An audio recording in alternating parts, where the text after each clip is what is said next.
Now that he's finished with his Thanksgiving turkey, Donald Trump is stuffing his White House staff, naming former Republican administration official K.T. McFarland his deputy national security advisor and Don McGahn his White House counsel.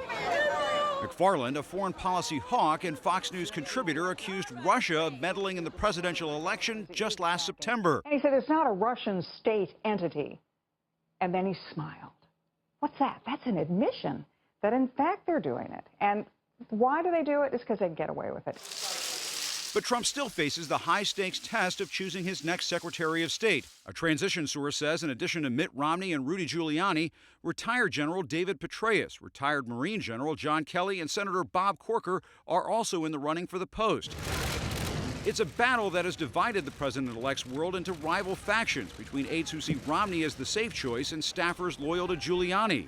Senior Trump advisor Kellyanne Conway took her thoughts to Twitter, saying, receiving deluge of social media and private comms regarding Romney. Some Trump loyalists warn against Romney as Secretary of State. I would suggest there are a lot of other people who are more qualified than Romney in foreign policy and who are also have not been as actively hostile as he's been. It's not about that I don't care for Mitt personally, but I'm still very unhappy that Mitt did everything he could to derail Donald Trump. He attacked him on a personal level about his character, integrity, his honor.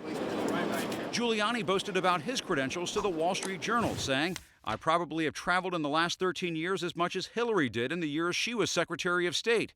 Romney's world is much more quiet, with wife Ann tweeting on Thanksgiving, thankful today for a full house and full heart.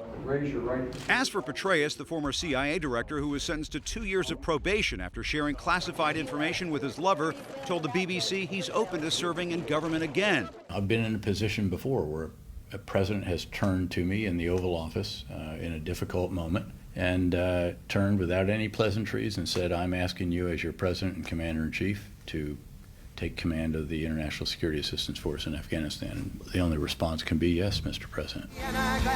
During the campaign, Trump defended Petraeus, saying he received far worse treatment than Hillary Clinton did from FBI Director James Comey. After reading all of these items where she's so guilty, he let her off the hook. While other lives, including General Petraeus and many others, have been destroyed for doing far, far less.